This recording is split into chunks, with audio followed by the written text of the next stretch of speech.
स्वागत पिला माने ए शिक्षा संयोग कार्यक्रम रे आमे आज पढ़िबा वर्ण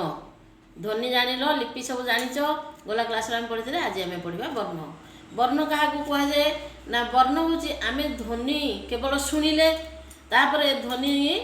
सुनिले ताकू स्थायी करबा पई गोटे प्रकार सांकेतिक चिन्ह हमको दबा को पड़िला से सांकेतिक चिन्ह को आमे लिपि कहले लिपि रो सृष्टि हैला वर्ण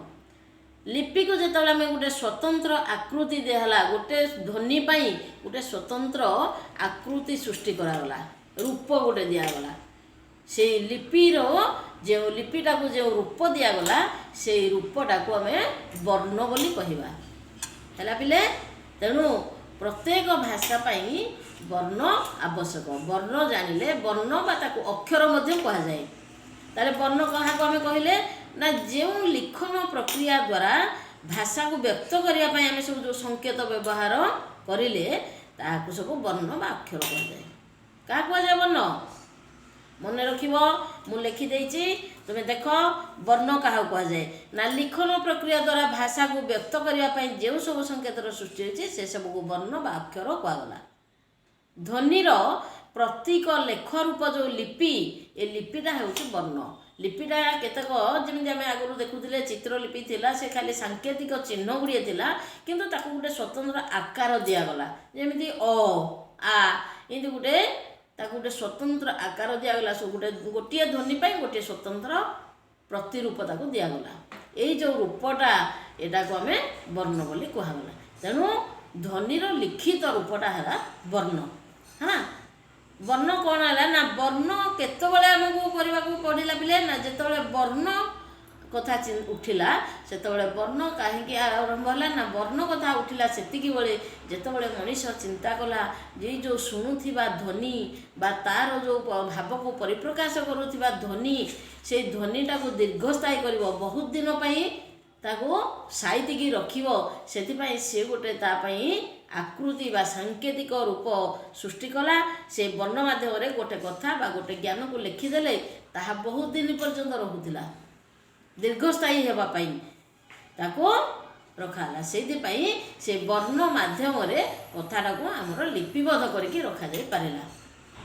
जेहेतु कथाटा को लिपिबद्ध करके रखागला वर्ण माध्यम लिखिकी रखिले से बहुत दिन पर्यंत रहिला दीर्घस्थायी होगी रहिला तेणु ताकू अक्षर बोली कहगला वर्ण जहाँ अक्षर सैया कहीं तार नाटा अक्षर दिहला ना जेहेतु से क्षर नुह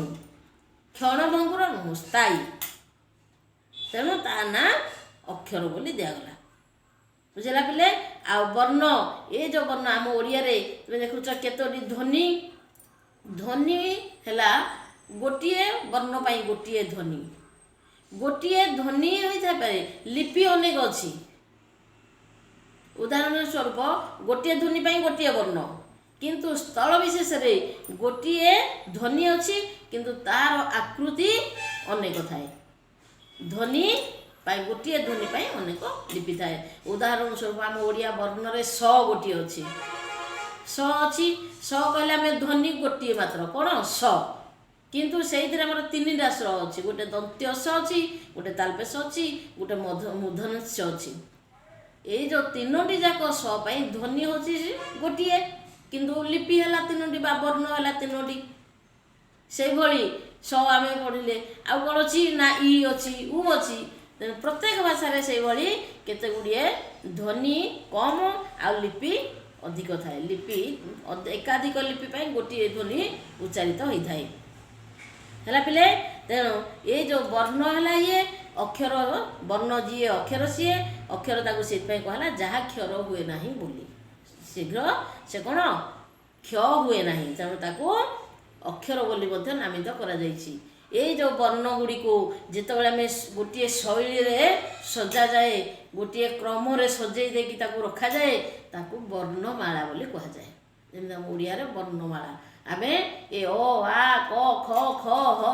स ये सब हूँ गोटे गोटे वर्ण किंतु आम ताको जितेबाला सज्जित करके रखिदेले सजैकी रखिदेले ताको विभागीकरण करदेले ताको केतोटी आम आगू पढ़ा आसंता क्लास रे पढ़ा ए वर्णमाला ବର୍ଣ୍ଣମାଳା ତାକୁ ଯେତେବେଳେ ସଜେଇ ଦେଇ ଗୋଟିଏ ରଖିଦେଲେ, ମାଳ ଆକାରରେ ସଜେଇ ଦେଲେ, କ୍ରମରେ ସଜେଇ ଦେଲେ, ତାକୁ ବର୍ଣ୍ଣମାଳା ବୋଲି କୁହାଗଲା। ତେଣୁ ଏଇ ଓଡ଼ିଆ ବର୍ଣ୍ଣମାଳା ଆମେ ଆଗକୁ ପଢ଼ିବା, ଆସନ୍ତା କ୍ଲାସ୍ରେ ପଢ଼ିବା। ଓଡ଼ିଆରେ ବର୍ଣ୍ଣମାଳାରେ କେତେଟା ବର୍ଣ୍ଣ ଅଛି, କେତେ ପ୍ରକାରର ବର୍ଣ୍ଣ ଅଛି, କ'ଣ ଏ ବିଷୟରେ ସବିଶେଷ ଆଲୋଚନା କରିବା। ଆଜି ତୁମେ ଖାଲି ମନେ ରଖ ବର୍ଣ୍ଣ କାହାକୁ କୁହାଯାଏ। ବର୍ଣ୍ଣ କହିଲେ ଆମେ କ'ଣ ବୁଝୁଛେ। ହେଲା ପିଲେ, ଆଜି ପାଇଁ ରହିଲି। ଧନ୍ୟବାଦ।